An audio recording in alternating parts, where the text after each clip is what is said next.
சித்தார்த் அக்ஷரா, இன்னைக்கு நம்ம ஔவையாரோட மூதுரையில 17வது பாட்டு பார்க்க போறோம். சரியா அக்ஷரா? காப்புச்செயல் சொல்றியா? வாக்குண்டாம் நல்ல மனமுண்டாம் மாமலரால் நோக்குண்டாம் வினை நொடுங்கால் துப்பார் பூக்கொண்டு துப்பார் தென்மேனி தும்பிக்கையான் பாதம் தப்பாமல் சார்வார் தமக்கு. Very good. சித்தார்த் 16வது பாடல் படிக்கிறேன், அதுக்கு நீ பொருள் சொல்லு. வேங்கை வரிப்புலி நோய் தீர்த்த விடகாரி அங்கதனுக்கு ஆகாரம் ஆனால் போல் பாங்கரியா புல்லறிவாளருக்கு செய்த உபகாரம் கல்லின் மேல் இட்ட கலம்.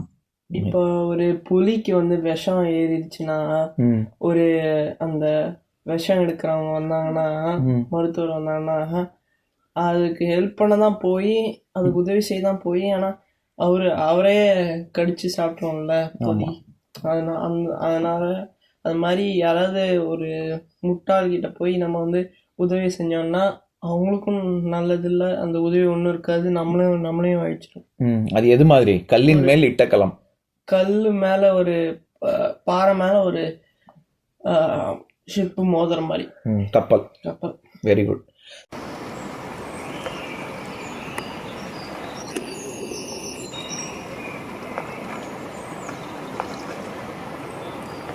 சரி, 17வது பாட்டை படிக்கிறேன், கேளுங்க. அடக்கமுடையார் அறிவிலார் என்றெண்ணி கடக்க கருதவும் வேண்டா, மடைத்தலையில் ஓடும் மீன் ஓட உருமீன் வரும் அளவும் வாடி இருக்குமாம் கொக்கு. இதுதான் பாட்டு. இது என்ன சொல்ல வராங்கன்னா, ஒரு மடத்தலையில் அப்படின்னா ஒரு நீர் நிலைகள் இருக்குல்ல, அங்கே கொக்கு இப்போ குளத்துல அதெல்லாம் கொக்கு வருது இல்லை மீன் சாப்பிட்றதுக்கு. அப்படி வர்ற கொக்கு என்ன பண்ணுமா, இப்படின்னு அசையாம அப்படின்னு நின்றுட்டே இருக்கும். இப்படி நீண்ட அலகு இருக்கும்ல, அதுல அந்த அலகை வச்சுதான் மீனை கொத்தி சாப்பிடணும். ஔவையார் என்ன சொல்றாங்க, கொக்கு இப்படி அப்படியே அமைதியா அசையாம எந்த ஒரு அசைவும் பண்ணாம அப்படியே நின்று இருக்கும். இப்படி மீன் அந்த பக்கம் வழியா போயிட்டு ஏதாவது ஒரு ஃபுட் மாதிரி ஏதாவது போடுவாங்க. ஃபுட்டு போடுமா இது? கொக்கெல்லாம் ஃபுட்டெல்லாம் போடாது. அந்த மீன் எப்பவுமே எதிர்நீச்சல் போட்டு இப்போ அருவி இப்படி இது நதி இப்படி ஓடுது அப்படின்னா எதிர்த்த பக்கம் நீச்சல் போட்டுன்னு போகும். நம்ம இந்த டிஸ்கவரியிலலாம் பார்த்துருப்பியே, கரடி போய் நிற்கும், அது இப்படி துள்ளி துள்ளி குதிச்சுக்கும், கடிக்குமே அது, அந்த மாதிரி. அல்லது மீன் உள்ளே குளத்துல, இப்ப குளத்துலன்னா எப்படி மீன் பிடிப்பாங்க? கொக்கு எப்படி பிடிக்கும்னு கேக்குறியா, நம்ம எப்படி பிடிப்பாங்கன்னு கேக்குறியா? நம்ம இப்ப எப்படி பிடிப்போம்னா, அதுல அந்த ஒரு ஃபிஷிங் ராட் இருக்கும், அதுல ஒரு ஸ்ட்ரிங் இருக்கும், அந்த கம்பியில ஒரு ஏதாவது பொறி புழுவோ ஏதாவது ஒன்று வச்சிருப்பாங்க, ஃபிஷ் ஃபுட்டு. அது ஹை ஏதோ இருக்கு அப்படி சாப்பிட்றதுக்கு ஏதோ இருக்கு அப்படின்னு நினைச்சு வேகமா அப்படி கவும்ல, அப்படி கவ்வும் போது அந்த ஃபிஷ் ஹூக் இருக்குல்ல, அது ஹூக்கில் தான் அந்த மீட் மாட்டியிருக்கும். அந்த ஹூக்கு போய் மீனோட வாயில போய் மாட்டின்றோம். நீங்க இப்படி மீன்லாம் அப்படி சுற்றி சுற்றி வருதே, நீங்க எப்படி கொக்கி போட்டு போட்டு எடுக்கிற ஒரு கேம் கூட வச்சிருக்கோமே நம்ம, அதுல அப்படி போய் இப்படி போய் மாட்டுது இல்ல, அந்த மாதிரி அந்த கொக்கி போய் மாட்டிடும். மாட்டினா மீனால வெளியில வர முடியாது. அப்புறம் மாட்டினோடனே இப்படி ஆடும்ல, அப்ப அந்த ஸ்ட்ரிங் ஆடும், அதை வச்சு நம்ம தெரிஞ்சுக்கலாம், ஓ மீன் மாட்டிருக்கு அப்படின்னு சொல்லிட்டு. அப்புறம் இப்படி பிடிச்சி இழுத்தா மீனை தண்ணியை விட்டு வெளியில் எடுத்தா அப்புறம் அது உயிரோடு இருக்கு. அதில் இப்படி தான் பண்ணுவாங்க. இது சின்ன மீனை பிடிக்கிறதுக்கு. பெரிய மீன், கடல்லாம் பெரிய மீன் இருக்கே, அதெல்லாம் இந்த கொக்கியை போட்டெல்லாம் பிடிக்க மாட்டாங்க. ஒரு பெரிய ராட்சச வலை இருக்கும், ஒரு நெட்டு போட்டு சுத்தி ஒரு ராட்சச வலை இருக்கும், அதை பெருசா விரிச்சு அதை ரொம்ப பெருசா இருக்கும். சரியா? அதை வலையில இருக்கக்கூடிய மீன் அதை அப்புறம் மொத்தமா அப்படியே எடுத்து அந்த வலைய கொஞ்சம் கொஞ்சமா சுருக்கி, கடல் கடியில தான் இருக்கும், அதை அப்படியே சுருக்கி இப்படி இருக்கும். வலைக்குள்ள மாட்டின மீன் வெளியிலேயே போகாது, உள்ளே தான் இருக்கும் எல்லா மீனும். அப்புறம் கொஞ்சம் கொஞ்சமா அதை டைட் பண்ணி அப்புறமா மேலே இழுப்பாங்க. மேலே இழுத்தா அப்படியே மேலே ஒரு அதெல்லாம் ஆழ்கடல் மீன் பிடிக்கிற கப்பல் தான் அந்த மாதிரிலாம் செய்வாங்க. சரியா? சரி, இப்போ நம்ம பாட்டுக்கு வருவோம். கொக்கு என்ன பண்ணோம்னா, அசையாம அப்படியே நின்று இருக்கும். இப்படி நிறைய மீன் போகும். இவங்க என்ன சொல்றாங்க, ஔவையார் என்ன சொல்றாங்க, ஓடும் மீன் ஓட.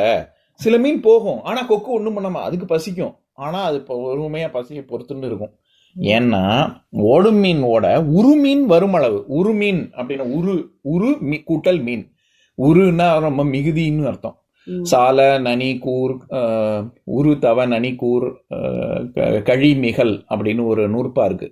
இந்த சால உரு தவ நனி இது எல்லாமே ரொம்ப ஜாஸ்தி மிகுதியை குறிக்கும். நனி நன்று அப்படின்னா ரொம்ப தேங்க்ஸ்ன்னு அர்த்தம். ஏற்கனவே சொல்லியிருக்கேன்னு நினைக்கிறேன். அந்த மாதிரி இங்க உருமீன் அப்படின்னா நல்லா கொழுத்து போன மீன் அர்த்தம், நல்லா குண்டு குண்டுன்னு இருக்கிற மீன் அர்த்தம். அந்த மாதிரி பெரிய மீன் வர்ற வரைக்கும் அது அப்படியே அமைதியா இருக்கும். சின்ன மீன் எல்லாம் போக விட்டுரும். கரெக்டா உருமீன் வரும்போது நல்லா போய் அழக வச்சு கொத்தி எடுத்து சின்ன சாப்பிடும். மீன் சாப்பிட்டாரு. அது ஒரு தடவை கொத்திடுச்சுன்னா அப்புறம் மற்ற மீனெல்லாம் அப்படியே செதறி அந்த பக்கம் போயிடும், அந்த பக்கம் வராதுல்ல. அப்போ அந்த சின்ன கொஞ்சோண்டு தான் சாப்பிட முடியும். இப்போ அம்மா உனக்கு தட்டில் பரிமாறுறாங்க, பரிமாறும் போது கொஞ்சோண்டு கேசரி வைக்கிறாங்க. அப்படி அடுத்த கரண்டி எடுக்கிறதுக்கு முன்னாடி அந்த கரண்டி அதுக்கு டபக்குன்னு அந்த அப்படி நீ நடுவில் கையை விட்டேன்னு வச்சுக்கோ, அம்மா வந்து என்ன பண்ணுவாங்க, சரி போதும் அப்படின்ட்டு போயிடுவாங்கல்ல. அப்போ நீ இப்படி பேசாமல் உட்காந்துருந்தேன்னா எவ்வளோ கேசரி வைக்கிறாங்களோ அவ்வளோ, அது வரைக்கும் பொறுமையாக இருக்குன்னு தான் நிறையா கேசரி கிடைக்கும்ல. அது மாதிரி பண்ணுது கொக்கு. புரிஞ்சுதா? பெரிய மீன் வர்ற வரைக்கும் அப்படியே உட்காந்துட்டே இருக்கு அப்படின்னு சொல்றாங்க ஒய்யா. ஓடும் மீனோட உருமீன் வருமளவும் வாடி இருக்குமாம் கொக்கு. வாடி இருக்கும், அது வரைக்கும் பசி இருக்கும் அதுக்கு, ஆனா அது பேசாம பொறுத்துன்னு இருக்கும் அந்த பசியை. நல்ல பெரிய மீனா வரட்டும் அப்ப நம்ம பிடிப்போம் அப்படின்னு. அந்த மாதிரி அடக்கமுடையார் அறிவிலர் என்று எண்ணி கடக்கவும் வேண்டா. இப்போ சில பேர் வந்து ரொம்ப படிச்சவங்க அறிவாளிகள் இருப்பாங்க. அவங்க சில பேர் வந்து ஒரு அர்த்தமே இல்லாம வாதாடுவாங்க. ஆனாலும் அவங்க இது என்ன, அவங்க போய் சண்டைக்கு போக மாட்டாங்க. என்ன இப்படி முட்டாள்தனமா சொல்ற அப்படின்னு சண்டைக்கு போக மாட்டாங்களாம். அவங்க அடக்கத்தோட இருப்பாங்க. அவங்க அடக்கத்தோட இருக்கிறதுனாலயே இவங்க வந்து இப்போ அவங்களுக்கு ஒன்றும் தெரியல, அதனால நம்ம பேசுறது தான் ரைட்டு அப்படின்னு சொல்லி இன்னும் ஓங்கி பேசுறது. அந்த மாதிரி பண்ண வேண்டாம் அப்படிங்கிறாங்க. அதாவது அடக்கமுடையார் அறிவிலர் என்று எண்ணி கடக்கவும் வேண்டாம். இப்போ அந்த குட்டி மீன் இப்படி போகுது இல்ல, கொக்கு சாப்பிடாம இருக்குல்ல, உடனே மீன் என்ன நினைச்சுக்க கூடாது, நம்ம கொக்கோட பெரிய ஆள், நமக்கு பயந்துட்டான் பத்தியா அந்த கொக்கு, அதனாலதான் நம்மளெல்லாம் சாப்பிடல அப்படின்னு அந்த மீன் நினைச்சா எப்படி இருக்கும்? மீன் அந்த குட்டி மீனை பார்த்து கொக்கு பயப்படுதா? நிஜத்துல என்ன நடக்குது? கொக்கு பெரிய மீன் வர்றதுக்காக காத்துட்டு இருக்கு. அந்த மாதிரி அறிவில்லாதவங்க வாதாடும் போது சில பேர்லாம் வந்து பொதுவாகவே குருமார்கள்லாம் அம்புக்கு போக மாட்டாங்க, வாதாட மாட்டாங்க. யாராவது வாதம் கூப்பிட்டா மட்டும்தான் போவாங்க. அதுவே ரொம்ப செலக்டடா தான் போவாங்க. என்னன்னா அவங்க they will choose their opponents. யாரை எதிர்த்தா இன்னும் சமுதாயத்துக்கு நிறைய நன்மைன்னு நினைச்சு அவங்கள மட்டும்தான் எதிர்ப்பாங்க. எவ்வளோ சும்மா போறவன் வரவனாலும் இது கூட தெரியலையா அது கூட தெரியலன்னு போறவன் வரவன் பூரா எல்லாரோடையும் அம்பிழுக்க மாட்டாங்க, சண்டை போட மாட்டாங்க. அவங்க அமைதியா இருக்கிறதுனால சரி இவங்களுக்கு தான் ஒன்றும் இல்லை. இப்போ இந்த நிறைய பேர் வந்து ராமாயணம் ராமர் வந்து இப்போ வாழ்ந்தார் அப்போ வாழ்ந்தார் அப்படின்னு சொல்றதுக்கெல்லாம் குருமார்கள் இது பிரவச்சன கர்த்தாக்கள்லாம் ஒன்றும் சில பேர்லாம் பதில் சொல்லாமல் இருக்காங்க. உடனே அவங்க பதில் சொல்லாததுனால இவங்க சொல்றது இது ராமர் இப்பதான் பிறந்தாருன்னு சொல்றது ரைட் ஆயிடாது.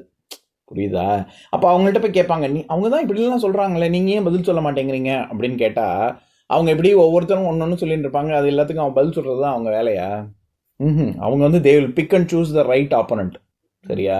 அவங்கள்ட்ட தான் அந்த மாதிரி சொல்லுவாங்க. சரி, இப்போ நான் பாட்டை படிக்கிறேன், நீங்க திருப்பி என் கூட சேர்ந்து படிங்க. அடக்கம் உடையார் அறிவிலர் என்று எண்ணி கடக்க கருதவும் வேண்டா.